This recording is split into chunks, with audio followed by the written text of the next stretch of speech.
వృశ్చిక రాశి వారికి ఎలా ఉండబోతుందో ఈ వీడియోలో సవివరంగా సంపూర్ణంగా తెలుసుకుందాం. వృశ్చిక రాశిలో ఏ నక్షత్రాలు వస్తాయి అనగా విశాఖ నక్షత్రంలోని చివరి పాదమైన 4వ పాదము, అనురాధ నక్షత్రంలోని 4 పాదాలు, జ్యేష్ఠ నక్షత్రంలో 4 పాదాలు కలిపితే వృశ్చిక రాశి అవ్వడం జరుగుతుంది.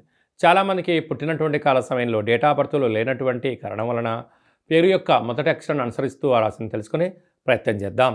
తో, నా, నీ, ను, నే, నో, యా, ఈ, యు అక్షరాల వారందరూ కూడా వృశ్చిక రాశి జాతకులే. వృశ్చిక రాశి యొక్క అధిపతి కుజ భగవానుడు. వీరికి అర్ధాష్టమ శని, అర్ధాష్టమ రవి, అర్ధాష్టమ బుధ సంచార స్థితి, త్రిగ్రహ అర్ధాష్టమ సంచార స్థితిలో ఉన్నప్పుడు వీలైనంత వరకు మౌనంగా ఉండడం, అప్పులు ఇవ్వకపోవడం, అప్పులు తెచ్చుకోకపోవడం, మంగళవారం, శనివారం, అష్టమి, అమావాస్య తిథులు ఎందున దూరావాయు జల ప్రయాణాలు పెట్టుకోకపోవడం ఉత్తమోత్తంగా భావించగలగాలి. లేకపోతే మీరు అనేక రకాలమైన ఇబ్బందులు, శారీరకమైన రుగ్మతలు, చర్మ వ్యాధులు, సూర్యరశ్మికి సంబంధించిన ఇబ్బందులు అంటే డి విటమిన్ కానీ కంటికి, పంటికి, దేహానికి సంబంధించిన వ్యాధులతో బాధపడే పరిస్థితి ఉంటుంది. చిన్న చిన్న విషయాలకి మీరు భూతద్దాలు పెట్టి చూశారనుకోండి, దీర్ఘకాలిక వ్యాధులైన షుగర్, థైరాయిడ్, అలాంటి బ్రెయిన్ స్ట్రోక్స్ లాంటి, పెరాలసిస్ లాంటి వ్యాధులు కూడా పొంచి ఉన్నాయి. తస్మాత్ జాగ్రత్త.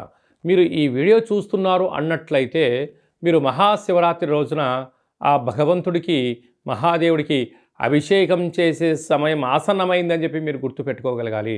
భగవంతుడు సిద్ధంగా ఉన్నారు. మీరు నవధాన్యాలను పాలల్లో నానబెట్టి మహాదేవుడికి ధాన్యాభిషేకం చేసినట్లయితే సకల అర్ధాష్టమ దోషం తొలగి ఐశ్వర్యానికి, ఆనందానికి స్వాగతం పలకబోతున్నారని చెప్పి గుర్తుపెట్టుకోగలగాలి. అలాగనే సంతాన స్థానంలో శుక్రరాహుల సంచార స్థితి ఉండడం, అలాగనే సప్తమ స్థానంలో గురు సంచార స్థితి ఉండడం, అష్టమంలో కుజుడు సంచారం చేయడం వల్ల కుజదోష ప్రభావం కారణం వలన వాహన ప్రమాదాలు పొంచి ఉన్నాయి, రక్తహీనత, శత్రుబాధలు పొంచి ఉన్నాయి, అనేక రకాలుగా ఇబ్బందులు కలగబోతున్నాయి.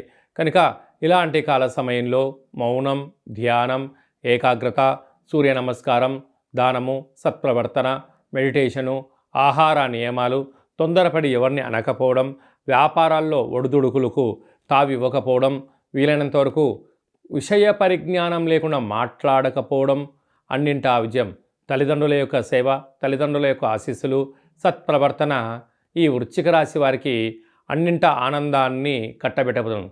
తొందరపాటు నిర్ణయాలు తీసుకున్నారా, ధనం, సమయం వృధా అవ్వడమే కాకుండా రాబోయే కాలంలో గడ్డు కాలాన్ని మీరు పొందే పరిస్థితి ఉంటుంది. అంటే రిటర్న్ గిఫ్ట్ ఎదురు చూస్తూ ఉంది. కనుక ఇలాంటి కాల సమయంలో ఆరోగ్యంగా ఉండడం, వ్యవసాయ సోదరీమణులు, గృహ భవన నిర్మాణ కార్యక్రమాలు, రియల్ ఎస్టేట్ వ్యాపారస్తులు, సాఫ్ట్వేర్ ఉద్యోగస్తులు వారందరికీ ఎంతో అప్రమత్తత అవసరమని చెప్పి గుర్తుపెట్టుకోగలగాలి.